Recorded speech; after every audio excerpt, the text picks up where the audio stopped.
நாக தோஷம் நிறைய பேருக்கு இருக்கக்கூடிய பிரச்சனை தான், நாகங்களால் வரக்கூடிய பிரச்சனைகள். சோ எப்பேற்பட்ட தோஷங்கள் இருந்தாலும் அந்த நாகதோஷத்தை நாக வழிபாடு மூலயமாவே சரி பண்ணக்கு கூட ஒரு வழிமுறை தான் இப்போ நான் சொல்ல போறேன். ஓகேங்களா? இதுல இருக்கக்கூடிய சில விஷயங்கள் அப்புறம் சொல்றேன், லைனா நோட் பண்ணிட்டு வாங்க.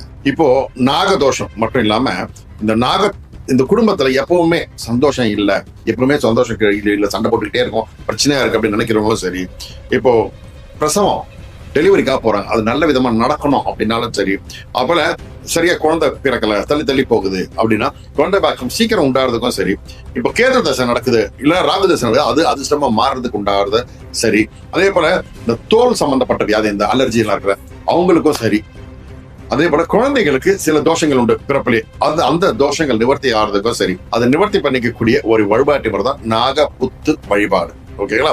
பல புத்துக்கள் இருந்து சுயம்புலிங்கங்கள் கிடைச்சிருக்கிறதுக்கு சாட்சிகள் நிறைய இருக்கு, நீங்களே பேப்பர்ல நிறைய பார்த்துருப்பீங்க. ஓகேங்களா? அது மாத்திரம் இல்லாம திருவரம் அப்படின்ற இடத்துல ஒரு வில்வ மரத்தை பக்கத்துல வந்து ஒரு பசுமாடு போய் நின்றவன தானா பால் சுரக்க ஆரம்பிச்சுதான், சுரந்து சேர்ந்து அந்த புத்து கொஞ்சம் கொஞ்சமா கரைய ஆரம்பிச்சிருக்கு.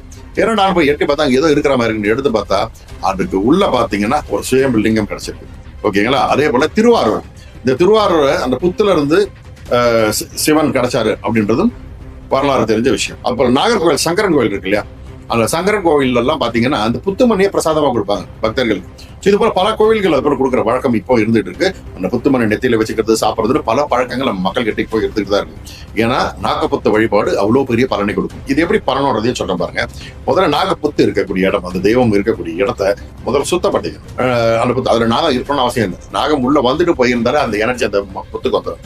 அப்போ அந்த இடத்த சுத்தி கிளீன் பண்ணி சுத்தமா வச்சுக்கணும். ஓகேங்களா? வச்சுட்டு ஒரு மண் அகல் விளக்கு எடுத்து அதுல நல்லெண்ணெய் விட்டு தீபம் ஏற்றணும். அப்புறம் அந்த பானையை மூடுறதுக்கு ஒரு மூடி இருக்கும் பாத்தீங்களா, அந்த மூடி அகலமா இருக்கக்கூடிய ஒரு மண் சட்டி வச்சு அதுல சுத்தமான பசும்பாலை ஊத்தி வைக்கணும். கொஞ்சம் மஞ்சள் தூள் வாங்கிட்டு வந்து புத்துக்கு மேல தெளிச்சு விடும்.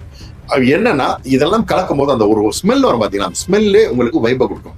அதுதான் இதோடைய ரகசியமே, மெயின் ரகசியமே அதுதான். மினிமம் ஒரு 15 நிமிஷம் நீங்க அங்க உட்கார்ந்து இருக்கணும், அதுதாங்க மெயின். ஓகேங்களா? அந்த ஸ்மெல்லு, அந்த பிரார்த்தனைகள் அங்க நடக்கணும், அது மிக முக்கியமான விஷயம். அதாவது அந்த புற்றுல இருந்து வரக்கூடிய வாசம் உங்கள் வாழ்க்கையை மாற்றும், இதுதான் மெயின் இங்க இருக்கிற விஷயம். ஓகேங்களா? இந்த நாக வழிபாடு உங்களுக்கு மிகப்பெரிய ஒரு பலனையும் ஒரு அனுகிரகத்தையும் குடும்பத்துல பல விஷயங்களை சக்சஸ் பண்ணி கொடுக்கும். செஞ்சு பார்த்துட்டு சொல்லுங்க. நல்லது நடக்கும், நல்லது மாத்திரமே நடக்கும். சாய்ராம்.